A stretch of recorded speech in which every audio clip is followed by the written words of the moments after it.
Assalamualaikum warahmatullahi wabarakatuh. Kembali lagi kawan di Legenda Catur Dunia. Ada yang berbeda untuk sementara waktu, tidak ada intro pembukaan di setiap video kawan. Ada masalah teknis, komputer admin tadi malam blank, jadi tadi malam juga tidak bisa mengupload video. Kemarin lusa karena lampu mati kawan, tadi malam karena komputernya rusak. Jadi sekarang menggunakan komputer cadangan, jadi beberapa data video sementara tidak bisa digunakan seperti intro kawan. Tak ada masalah, bukan hal yang penting juga masalah intro.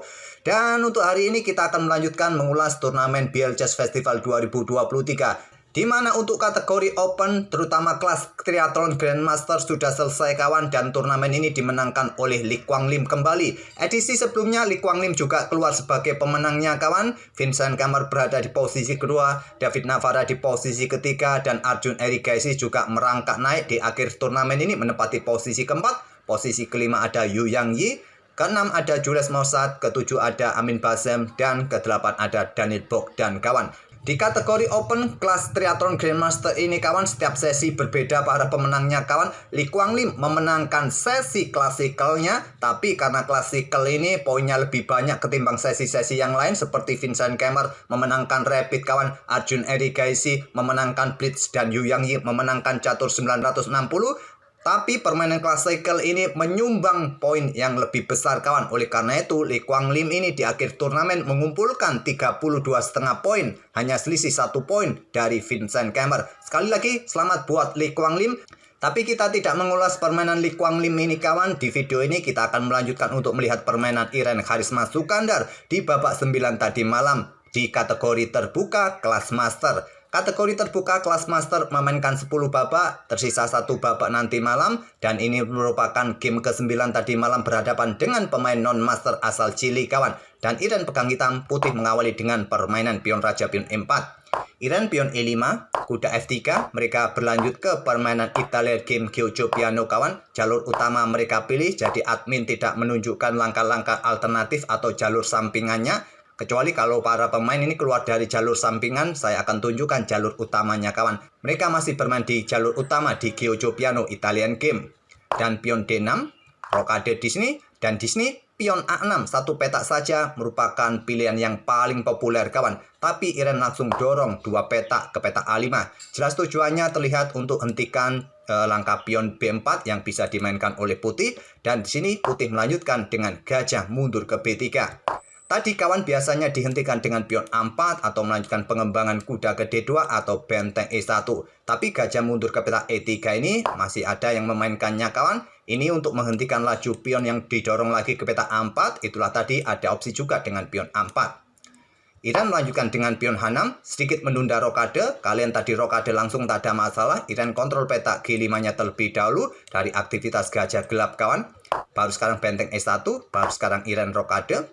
Pion H3 juga kontrol lajur G-nya kawan. Kedua pemain ini benteng E8, kuda B berkembang ke D2, persiapan manuver-manuver kawan di sini, ataupun juga nanti dukungan bagi gajah menantang pertukaran di diagonal gelap ini kawan. Dan di sini Iren melangkah gajah langsung ditarik mundur ke petak A7, pilihan terbaik kawan. Kuda F1 terlebih dahulu untuk nanti ke petak G3, manuver yang biasa terjadi di Italian game ataupun Ruy Lopez, ataupun untuk dukungan nanti bagi gajahnya menantang pertukaran gajah gelap. Kuda siap menempati outpost petak F5 nanti kawan, ataupun ke petak D5 nanti. Di sini Iren menantang pertukaran gajah terang, gajah E6. Ditolak, gajah bergerak ke petak A4. Dan di sini ada benteng B8 lanjut Iren untuk dukungan pion B5-nya. Di sini manuver kuda ke G3 dan pion B5. Gajah langsung ditarik mundur ke C2. Di sini Iren dobrak petak pusat dengan pion D5. Dan tantangan diterima pion E pukul pion D5. Diambil balik menggunakan gajah. Coba mendapatkan diagonal. Dan mungkin kuda nanti ditarik mundur. Gajah akan dipersiapkan menjadi sniper kawan. Jadi hitam mempersiapkan 2 sniper di diagonal terang dan di diagonal gelap. Di sini putih menantang pertukaran gajah gelap. Iren menolak menantang pertukaran di petak B6, gajah B6. Dan diterima oleh putih, gajah pukul gajah B6 diambil balik oleh benteng. Kemudian benteng diangkat naik ke petak E3. Opsinya untuk segera ditumpuk ataupun perkuat posisi kudanya kawan dari ancaman gajah. Menteri siap naik ke petak D2 dan bentengnya mungkin siap ditumpuk di lajur E. Di sini Iren coba dobrak membuka permainan di sisi menteri dengan pion B4. ditolak dengan gajah A4 ataupun pada posisi menteri langsung naik ke petak D2 memberikan jalan bagi benteng segera digeser merupakan salah satu pilihan yang bagus juga. Gajah A4 juga bagus bagi putih. Dan di sini Iran membuka permainan dengan pion B pukul pion C3, pion B ambil balik pion C3, benteng E6 pilihan terkuat kawan. Di sini oleh Iran persiapan mungkin nanti digeser ke lajur G kawan tanpa perlu lagi dorong pionnya untuk merusak struktur pion putih di sisi raja. Ada opsi juga seperti itu. Dan di sini kuda manuver ke D2 menghindari serangan gajah ataupun persiapan ke pusat menantang pertukaran kuda di pusat nanti. Ada kuda ke E7. Persiapan manuver sepertinya ingin mencapai petak F4. Di sini menteri ke E1. Ada pilihan dari Stockfish yang tidak masuk akal dalam kalkulasi manusia dengan langkah kuda C4 kawan. Baku hantam di sini, baku hantam di sini berlanjut pertukaran menteri. Itulah pilihan dari Stockfish. Malah juga merusak struktur pion bertumpuk di lajur C dan terpisah-pisah di lajur C ini kawan. Tidak masuk akal juga, tapi perhitungan engine tentu ya kalkulasinya lebih presisi ketimbang kita kawan. Tapi maksud dari Stockfish beberapa langkah berikutnya ya juga masih belum jelas. Kalau kita lihat tadi struktur pion yang bertumpuk di lajur C. Memilih dengan menteri ke E1, coba pressure pion yang di sini kawan. Kuda G6, backup pion, pion C4, gajah mundur ke A8. Dan putih mengembalikan kuda ke F3, tekan pion yang di sini. Di sini hitam atau Iran memilih dorong pion C5 kawan. Ini untuk menghentikan laju pion agar diagonal ini tetap tertutup tidak bisa digunakan oleh gajah. Pilihan bagus. Ada juga dengan opsi kuda bergerak ke F4. Nanti disusul dengan benteng bersama menteri. Coba pressure pion di lajur D ini kawan. Ini juga salah satu pilihan. Tapi langkah pion C5 ini juga bagus dipilih oleh Iran. Tidak memberikan kesempatan untuk gajah nanti mempunyai diagonal terbuka di diagonal A2, G8. Dan sekarang bermain dengan gajah B5.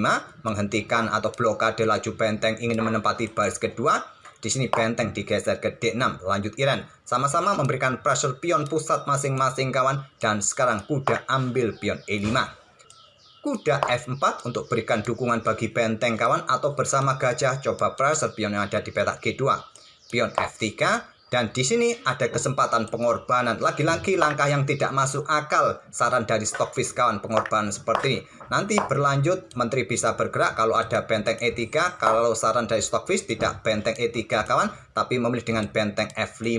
Tetap opsinya menteri keluar. Dengan pengorbanan kualitas perwira yang tak masuk akal juga bagi pemain pos ronda seperti kita. Iran memilih dengan pion G6. Dan di sini benteng B1 merupakan pilihan terkuat. Putih memilih menteri ke petak C3.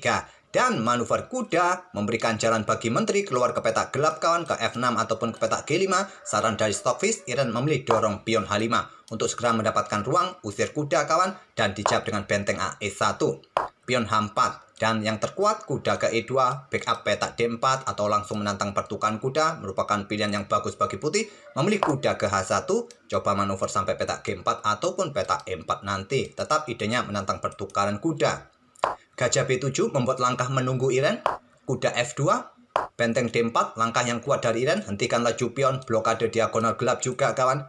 Kuda E ke G4 menantang pertukaran kuda atau membuka tantangan pertukaran benteng. Di sini diterima langsung oleh Iran kawan. Kuda pukul kuda G4.